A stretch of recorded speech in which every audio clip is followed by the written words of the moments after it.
Civil Service Exam Math Reviewer number 53 and 54. So i-post nyo muna, try munang sagutan bago panoodin ang solution ko. Okay, so number 53, if the sum of three consecutive integers is 9 less than 5 times the smallest of the three integers, what is the sum of the three consecutive integers? So first step natin, mag-assign tayo ng variable para sa three consecutive integers. So dahil consecutive yan, ibig sabihin ang pagitan nun ay 1. Halimbawa, we have 9, 10, 11. Di ba ang pagitan ng 9, 10 at 11, yung 10 ay 1 greater dito sa 9, yung 11 naman ay 2 greater dito sa 9. Kaya pag nag-assign tayo ng 3 consecutive integers, yung una gagawin nating x, first integer, x, yung second integer magiging x plus 1. So ito yung magiging second integer, and then yung third ay magiging x plus 2, ito yung third. Kasi nga ang pagitan nila, nakadepende tayo dito sa first, yung 10 ay 1 greater sa 9, yung 11 ay 2 greater dito sa 9. Kaya x, x plus 1, and x plus 2. Okay? Tapos buuin na natin ang ating equation.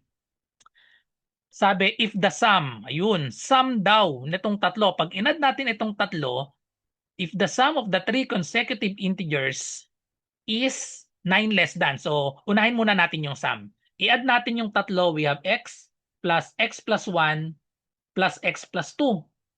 Tapos, yung is dito ay ibig sabihin yan equal sign. 9 less than.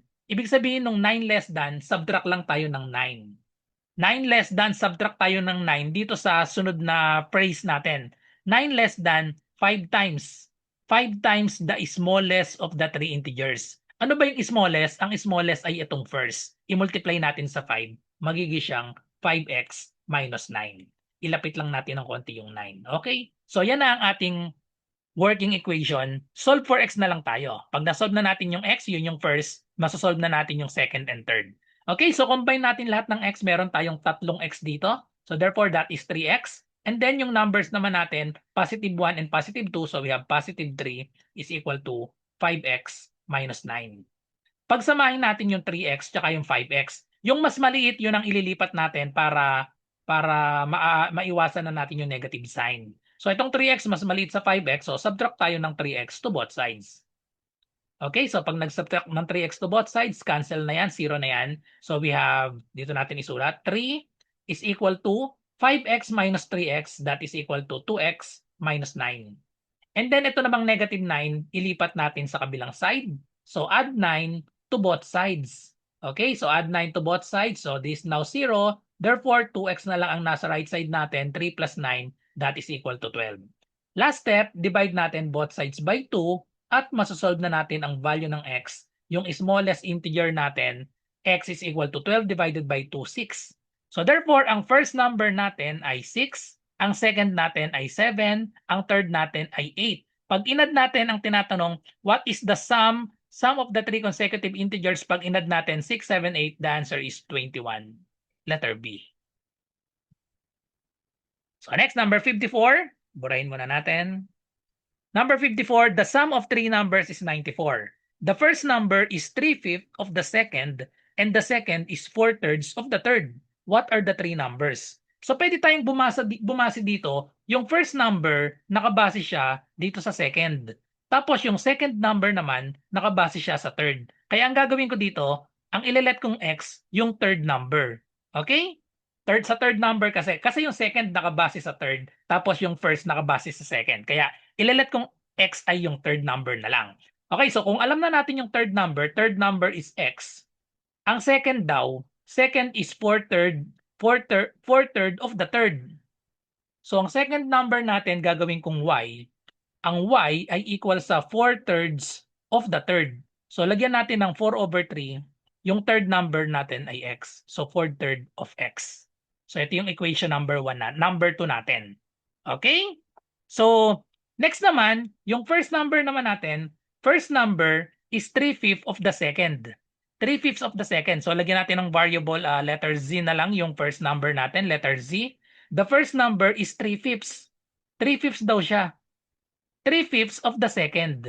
Okay? 3/5 of the second. Kaso yung second natin, ito siya, 4/3 of x. So 3/5 ng 4/3 of x. So 3/5 of 4/3 of x. So, i-simplify natin. Pag sinimplify natin, pwedeng makancel natin itong 3. So, ibig sabihin yung first number ay 4 over 5, 4 fifths of x na lang. Okay?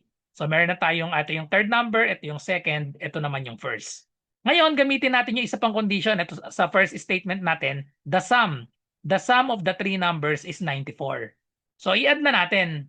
Yung third number natin, x, ito yung second, 4/3 x, ito yung yung una, 4/5 naman ng x. So, i-add lang natin yung tatlo. We have x plus 4/3 of x, 4/3 of x plus 4/5 of x equals daw sa 94. Okay? So ngayon, dahil may denominator na 3 at 5, kunin natin ang LCD. Ano ba ang LCD ng 3 at 5? I-multiply lang natin. LCD ng 3 at 5 ay 15. So ibig sabihin, i-multiply natin both sides by 15 or each term.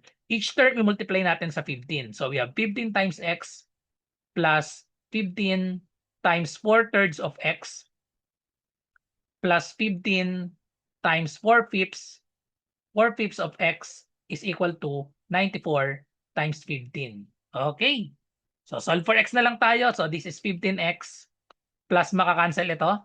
15 divided by 3, that is equal to 5. Then multiply 5 times 4x, that is 20x. Plus 15 divided by 5, that is 3. Multiply natin 3 times 4x, that is equal to 12x, is equal to 94 times 15. So, i-multiply natin manually 94 times 15. So, 5 times 4, that is 20. 20. 5 times 9 is 45 plus 2, we have 47. And then 1 times 94 is 94. Pag inad natin, so we have 0. 7 plus 4 is 11. Carry 1. 1, 9 is 10 plus 4, we have 14. So, we have 1,410. Then, i-add natin ito lahat. 15 plus 20 plus 12. So, this is 15 plus 20, 35. 35 plus 12, so we have 47. 47x is equal to 1,410. Then, last step, divide natin both sides by 47. So, cancel na yung 47. Ayan, kailangan lang nating i-manual. Ang magiging value ng x natin ay 47, no? Sa 141, so i-manual natin, 1,410 divided by 47. Pwede tayong tumingin sa choices natin dito. Ano kayang malapit? So kung 47 sa 50, ang 150 ay 3, no? So ito malamang 2 lang ito. So try natin yung 2. Or sa 3, parang eksakto sa 3, no? So pag tinry natin 3, 3 times 7, 21. 3 times 4, 12. Eksakto, 12 plus 2, we have 14. Ayun, sakto na. Pag sinubtract natin 0 na, therefore, ang magiging value ng x natin ay 30. Kopyahin na lang yung 0 dito. Ang value ng x ay 30. X, yun yung third number, 30. So therefore, ang tamang sagot dito, hanap tayo ng may 30. Letter D na yung tamang sagot dito kasi yun lang yung merong 30. So i-verify na lang natin. Kung ang third number natin ay 30, so dito natin i-substitute. Third number natin ay 30. Yung second number natin, 4/3 of 30. So itong x palitan natin ng 30. Tingnan natin kung mag-eksakto. So madidivide ito, 30 divided by 3, that is 10. 10 times 4 equals 40. Ayun, eksakto, 40.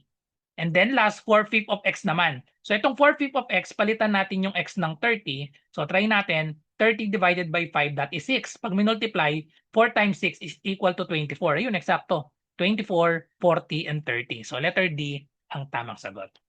Follow for more. Sa mga naghahanap po ng murang civil service exam review, ito po yung offer ko sa inyo. 99 pesos lang po, all in na po ito. Meron tayong 500 slots na available.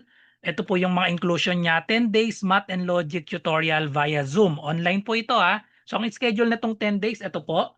Ayan, math and logic. 7 to 9 p.m. po lahat ito. MWF po ito. So July 6, integers, PEMDAS, GCF, and LCM. July 8, fractions and decimals. July 10, law of exponents and radicals and unit conversion. July 13, number series and number analogy. July 15, basic algebra. July 17, percentage, ratio, and proportion. July 20, word problems. July 22, data interpretation. July 24, logical reasoning. And July 27, abstract reasoning. So, madadaanan po natin lahat ng mga math and logic. Meron din tayong Google Forms reviewer sa ibang subjects kagaya ng verbal ability, analytical ability, general info. Marami rin tayong mga 150 item na mock test. Then may only replay din po tayo ng past session. Ito pong mga Zoom meetings natin, recorded po yan sa exclusive na FB group natin. So ano pong inaantay nyo, mag-message lang po kayo sa akin dito sa aking FB RJ Enseñado.